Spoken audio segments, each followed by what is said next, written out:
Hey guys, Paul from Ashen Phoenix. It is new comic book day for the week of September 8th, and we're going to get started right now. This episode brought to you by the comic book store, 30 North Main Street, Glassboro, New Jersey, 08028. Why do I always forget that zip code? Come buy some comics. Alright guys, it's Tim from Capes and Scowls, from Team Ashen, from Paul and Tim Do a Thing, and man, the comic book store. I do a bunch of stuff. I should really slow down. Let's talk about these trades. First up, I've got Stranger Things Library Edition, Volume 1. You'd have to want it. You can't really kill a man with it, just in case you were wondering. We've got Good Night Hem by Jason. Jason is an awesome indie artist and writer if you haven't checked out any of his stuff. I don't know specifics on this one, but I'm imagining it's going to be amazing. We have Shock and Suspense Stories, the EC Archives. Now this is awesome. If you ever wanted to learn why the Comics Code happened, this is why. We've got Avengers, Marvel Mighty Masterworks, Volume 1.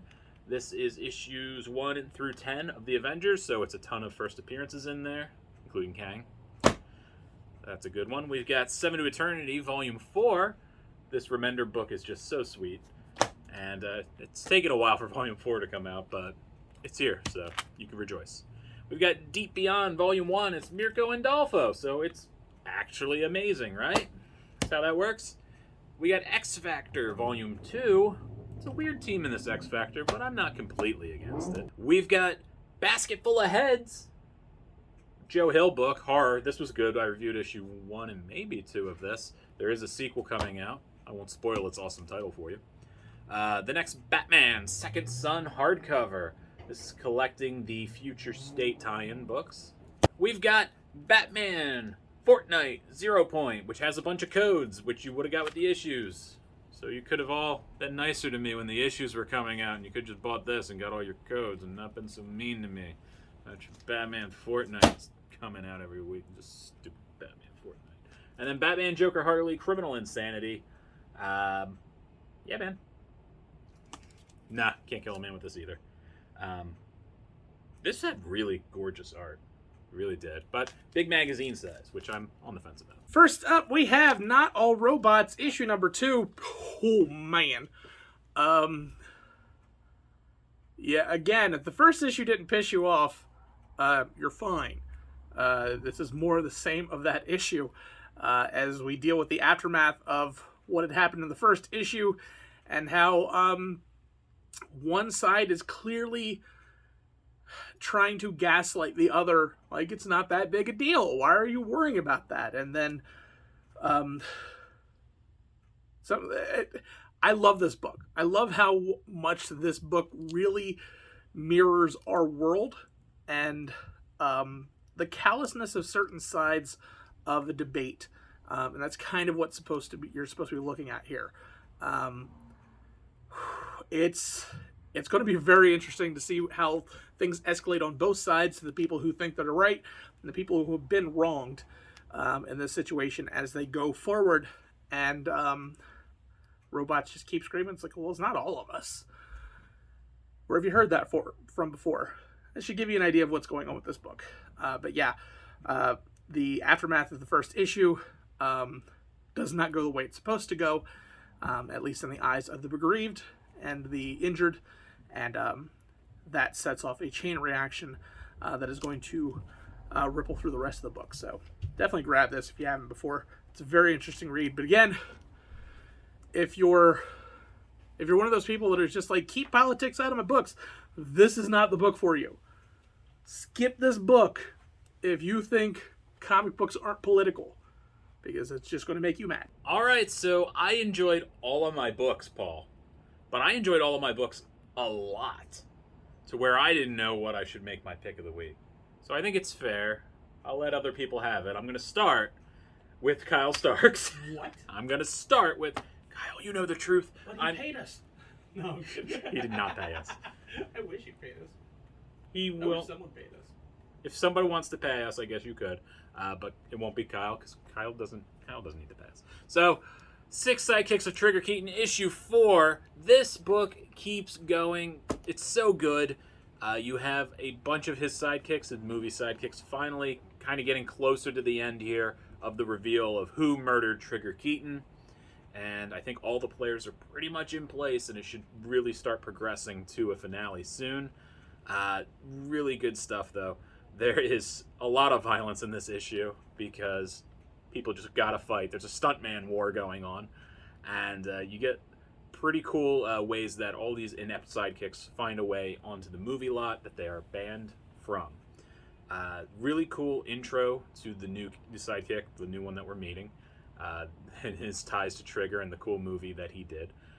Lots of cool little nods to Tinseltown in here. But this book's great. If you're not reading it, you're wrong, and you should be reading it, because this book has been consistently fun. And don't you want fun? You idiots? Fun. Next up, we have Batman Catwoman issue number 7. This book just keeps getting good. There's some very callous issues that are brought up here.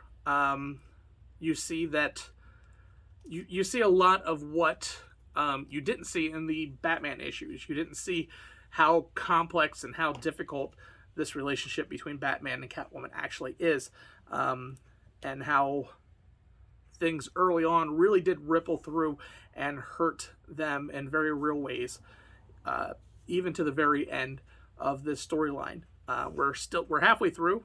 There's still 5 issues left of this, but I really can't wait for the rest of it. It has been awesome so far. The art took a little bit different because it's not Clayman, but man, it's still a really great issue, and you should definitely check it out. All right, next up from Aftershock, I've got Search for Who. I was excited for this book coming out. I did order it in my bin because I love Steve Orlando, and I love John Say. Look, I'm bad at names.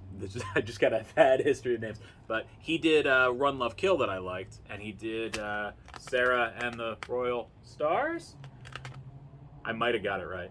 That book was cool as well. That was from Vault. Man, really digging deep, and my brain's not working good today, people. If I'm right, let me know in the comments. That would be amazing. But both of these people are amazing. They're very good writers. And this book focuses on a young man who is a war vet from Afghanistan, and he comes back home. He's trying to just live a normal life with his family, which I know sounds like every 80s movie plot, but that's not what this does.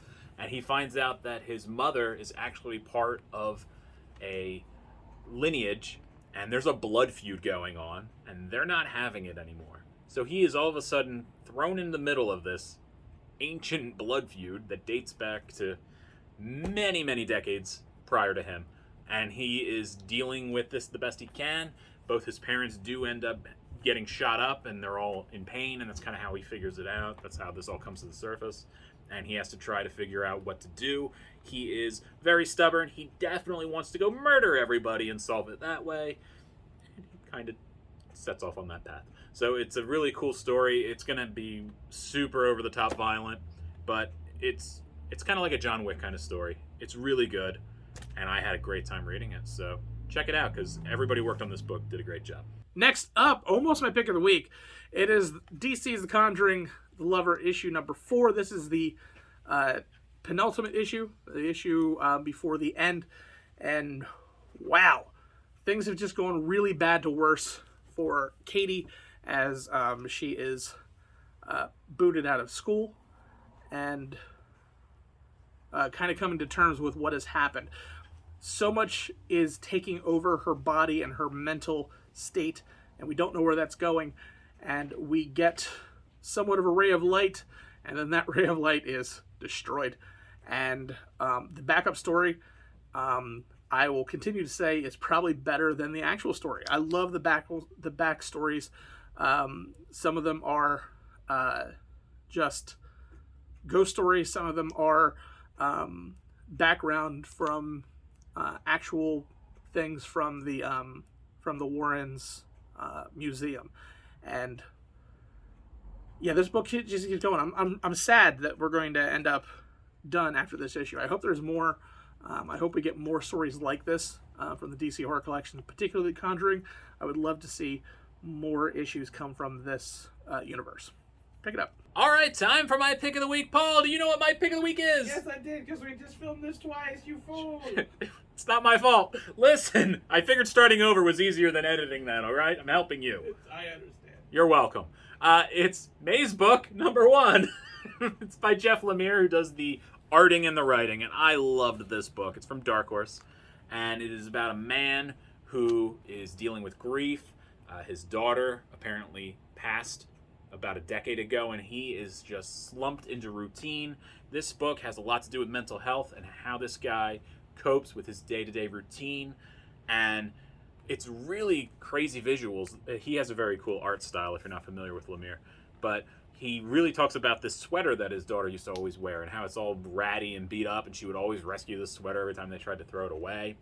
And it's just, he focuses on certain things. Like, I remember this sweater, I remember every little rip and tear, but he can't remember his daughter's face. And he has a real hard time with that. And it has a lot to do with him being about 50 now and him having issues just remembering things in general. And things take a spooky twist at some point, and I don't know if this is going to be a supernatural thing or if it's going to be just all in this guy's head. But it doesn't really matter because I'm in either way. This book ruled. So please check it out. Alrighty? What is my pick of the week? It is The Me You Love in the Dark. This is such an interesting, fun book. Ro is now in touch with what is here, and this is turning out to be a love story and kind of a story of learning who you are and what you need in life. It's the best way to describe what goes on in this issue.